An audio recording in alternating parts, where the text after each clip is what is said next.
बोल जयकारा बोल मेरे श्री गुरु महाराज की जय। श्री अमर ज्योति दर्शन ग्रंथ गुप्त रहस्य का उद्घाटन।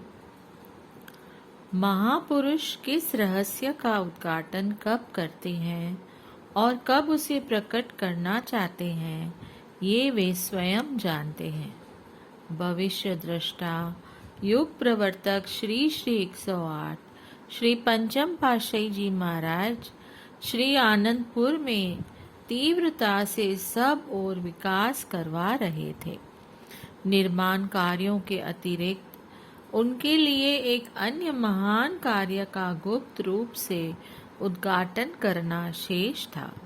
वह कार्य था स्वात्म रूप स्वरूप दयपूर्वक श्री स्वामी विचार पूर्ण आनंद जी महाराज जी को विशेष स्थान देते हुए उनकी प्रमुखता दर्शाना। उस समय श्री सद्गुरुदेव महाराज जी, श्री द्वितीय पातशाही जी तथा श्री सद्गुरुदेव महाराज जी श्री तृतीय पातशाही जी के समय में प्रमुख प्रबंधक एवं महात्मा जन श्री आनंदपुर में तन प्राण से गुरु महिमा के प्रचार प्रसार में योगदान कर रहे थे। श्री स्वामी विचार पूर्ण आनंद जी श्री तृतीय पातशाही जी महाराज जी की आज्ञा अनुसार उस समय महात्मा पूर्ण भक्तानंद जी तथा अन्य महात्माओं के साथ कोटा, औरंगाबाद और बेंगलोर के आसपास सेवा करने में संलग्न थे। श्री सद्गुरुदेव महाराज जी श्री चतुर्थ पातशाही जी ने इन्हें अपने समय में बाहर की समस्त सेवा व कार्यों को समाप्त कर शीघ्र ही श्री आनंदपुर में रहने की श्री आज्ञा फरमाई।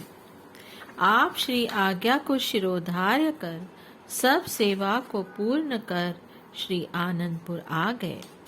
श्री सद्गुरुदेव महाराज जी श्री पंचम पातशाही जी ने गुप्त रूप से तत्वदर्शी दृष्टि से इन्हें श्री स्वामी विचार पूर्ण आनंद जी महाराज जी पहचान कर फरमाया कि अब आपने श्री आनंदपुर में रहकर श्री आनंदपुर के प्रबंध एवं अन्य जो भी सेवाएं दी जाएंगी उन्हें पूर्ण करना है।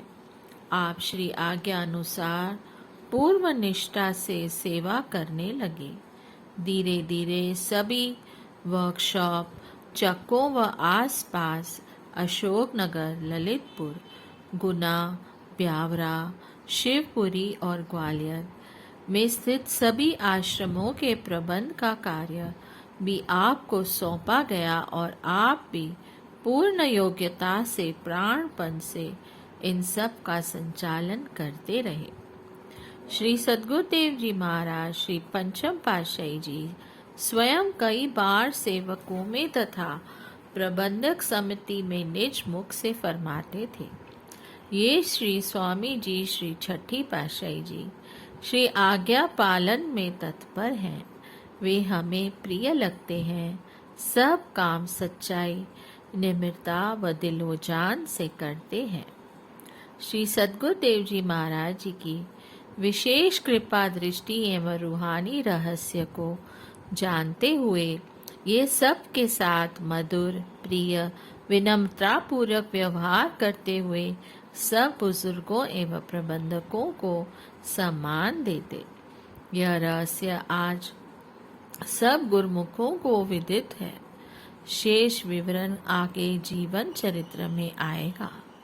श्री सद्गुरुदेव जी महाराज श्री पंचम पातशाही ने कई महात्मा जन एवं भक्त जनों को जो अभी साधु नहीं बने थे उनको यथा योग सेवा प्रदान की। महात्मा पूर्ण भक्तानंद जी को वर्कशॉप, ट्रस्ट प्रबंधक एवं अपने पास अंदर की सेवा प्रदान की। महात्मा अनमोल विवेकानंद जी को प्रबंधक बनाया और कई महात्मा व भक्त जनों को सत्संग की सेवा प्रदान की। आपने तब श्री प्रवचन फरमाए। सतगुरु तथा सेवक का नाता आदि युगादि से चला आ रहा है।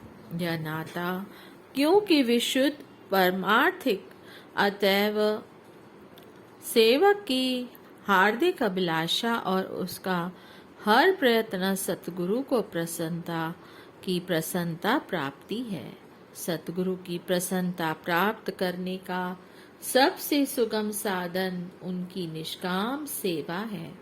संसार में जैसे माता पिता की प्रसन्नता उस पुत्र पर अधिक होती है जो आज्ञा में रहकर उनकी सेवा करता है, उसी प्रकार जीव के आध्यात्मिक माता पिता सतगुरु की प्रसन्नता और कृपा उस सेवक पर अधिक होती है जो आज्ञा अनुसार निष्काम भाव और हित चित से उनकी सेवा करता है। यही कारण है कि अपने इष्ट देव की प्रसन्नता प्राप्त करने के लिए सेवक सेवा को ही जीवन का आधार समझता है। इष्ट देव की आज्ञा अनुसार सेवा करना ही वास्तव में सच्ची सेवा है। भगवान श्री राम जी फरमाते हैं, आज्ञा समन सुसाहिब सेवा, सो प्रसाद जन पावे देवा। जो सेवक श्री आज्ञा मौज अनुसार सेवा करने में हर समय तत्पर रहता है, वही संत सद्गुरु की कृपा एवं प्रसन्नता का पात्र बनता है। सेवक के जीवन का आभूषण ही सेवा है। तभी तो महापुरुषों ने फरमाया है, सेवक सेवा में रहे, सेवक कहिए सोए, कह कबीर सेवा बिना सेवक कबहू न होए। सेवा के महत्व को समझाने वाले सेवक मालिक की मौज को समझकर तन मन से सेवा में जुट जाते हैं। ऐसे सौभाग्यशाली सेवक जानते हैं कि संत सतगुरु की मौज ही कुल मालिक की मौज है, क्योंकि संत सतगुरु और कुल मालिक में कोई भेद नहीं। सतपुरुष फरमाते हैं, नानक सो दे सिमृत भेद, पार ब्रह्म गुरु नाही भेद। सतगुरु जब भी अपनी मौज से किसी सेवक को कोई आज्ञा प्रदान करते हैं और सेवक उस आज्ञा को शिरोधार्य कर उस कार्य में जुट जाता है, तो सतगुरु की कृपा और आशीर्वाद से कुदरत की समस्त शक्तियां सेवक की सहायता में संलग्न हो जाती हैं। यदि सेवक यह समझे कि अमुक कार्य उसकी सामर्थ्य से ही हो रहा है, तो यह सोचकर उसके मन में अहंकार आ जाए, तो यह उसकी सरासर भूल है। सच्चे सेवक को अहंकार से बचना चाहिए। अहंकार दीमक की नाई है जो अंतर्मानस में घुसकर उसकी भक्ति को, संपदा को हानि पहुंचाता है। जैसे कि कथन है, सब लग जाने मुझते कुछ होए, तब इसको सुख नहीं कोए। जब ए जाने मैं कुछ नहीं करता, तब लग गर्भ जोन में फिरता। जब यह जाने मैं कुछ करता, तब लग गर्भ जोन में फिरता। जब तक मनुष्य समझता है कि मुझसे कुछ हो सकता है, तब तक इसे कोई सुख नहीं होता। जब तक उसमें अहंकार का भाव रहता है, तब तक यह योनियों में भटकता रहता है। इसके विपरीत जो सेवक निम्रता एवं दीनतापूर्वक सतगुरु की आज्ञा और मौज अनुसार निष्काम भाव से सेवा करता है, वही अपने इष्ट देव की कृपा और प्रसन्नता का अधिकारी बनता है। सतगुरु अपनी वाणी में वर्णन करते हैं, गुरु के गृह सेवक जो रहे, गुरु की आज्ञा मन में सहे, आपस को कर कछु न जनावे, हरि हरि नाम हृदय मन ध्यावे। मन बेचे सतगुरु के पास, तिस सेवक के कारज रास। सेवा करत होय ने कामी, तिसको होत प्राप्त स्वामी। जो सेवक सतगुरु की चरण शरण ग्रहण कर सतगुरु की आज्ञा को अपने हृदय में धारण करता है, और उसी के अनुसार कार्यवाही करता है, अपने अस्तित्व को मिटाकर हृदय में सदा प्रभु के नाम का स्मरण करता रहता है, अपना मन सतगुरु के हवाले कर देता है, उस सेवक के सारे कार्य संवर जाते हैं। जो निष्कामी होकर सेवा करता है, मन में किसी प्रकार के फल की इच्छा नहीं रखता, उसको इष्ट देव की प्राप्ति हो जाती है। सेवक सेवा करते हुए अपने आप को धन्य समझे और पल पल सतगुरु का आभारी बना रहे। स्वयं को मिटाकर निस्वार्थ सेवा करता हुआ वह एक दिन मालिक की प्रसन्नता का पात्र बनकर अपना लोक और परलोक दोनों सुहेला कर लेता है। इसी प्रकार सभी सेवकों को सेवक धर्म और सेवा का महत्व समझाते आपने उन्हें भक्ति पथ पर सुदृढ़ता से चलने की शिक्षा प्रदान की।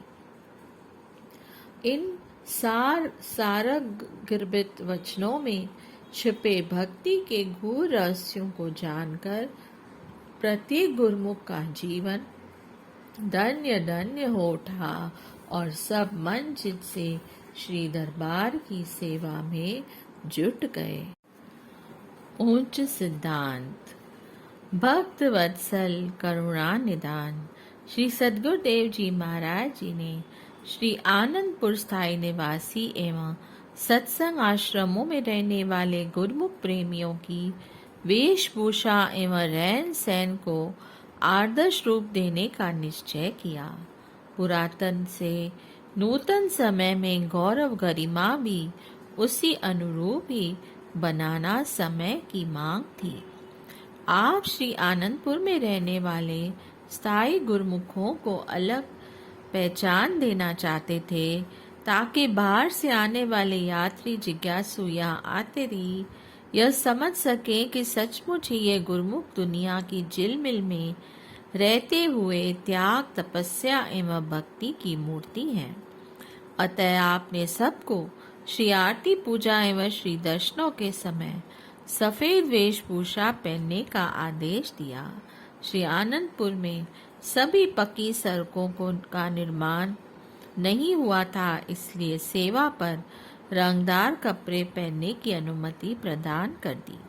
बाहर से आई हुई संगत ने श्री आरती पूजा एवं श्री दर्शन पर जाते हुए स्थायी एवं सत्संगी गुरुमुखों को जब सफेद वस्त्र धारण किए हुए देखा तो अनायास ही मुंह से निकला, अपरंपार श्री सद्गुरुदेव जी महाराज, आपकी महिमा अपरंपार है।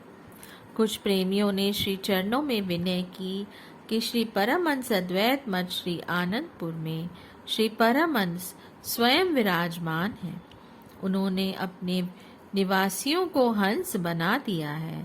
हंसों की डारें, कतारें और श्री आरती पूजा एवं श्री दर्शन का दिव्य नज़ारा हमें मानो वैकुंठ से बढ़कर खुशी प्रदान कर रहा है। श्री आनंदपुर में शरणागत परिवार एवं अन्य कम शिक्षित शरणागतों के लिए पाठशाला बनी हुई थी। आपने पाठशाला के साथ साथ सबके लिए रामायण, गुणवाणी, संत वाणियों को कंठस्थ करने का आदेश दिया। यहाँ के प्रबंधक बाई जी से फरमाया कि हमारे शरणागत हर क्षेत्र में आदर्श बनने चाहिए। प्रत्येक मंगलवार को इनसे याद की हुई वाणियाँ सुनी जाएं और शेष थोड़ा थोड़ा याद करने को कहा जाए। चूँकि श्री आनंदपुर में सेवा का सिलसिला अधिक होने के कारण इस ओर अधिक समय देना कठिन था। आप स्वयं 6 मास पश्चात एक बार सब गुरुमुखों से धार्मिक पुस्तकों में से कंठस्थ किए हुए दोहे व चौपाइयों की परीक्षा लेते। पुनः उन पर नंबर भी अंकित करवाते। स्वयं श्री दर्शन देकर सबको पेपर बांटते। उस समय सबके मुंह से यही निकलता कि देखो, माता पिता भी अपने बच्चों से इतना हित नहीं करते जितना हमारे श्री गुरु महाराज जी हम सेवकों का ध्यान रखते हैं। गुरुमुख शरणागत चलते फिरते उठते बैठते दोहे चौपाइयाँ को कंठस्थ करते। ऐसा प्रतीत होता कि मानो हर समय यहाँ पर प्रभु गुणगान एवं महापुरुषों की वाणियों की धुन गुंज रही है। हर समय सेवा सुमरन दर्शन एवं गुरु महिमा के मधुर गीतों से भरा वातावरण आनंद से पूर्ण पावन सौरभ बिखेरता। यह सब प्रताप आपका अपने प्रेमियों के प्रीत अनयन स्नेह का था। बोलिए जयकारा बोल मेरे श्री गुरु महाराज की जय। जय सर।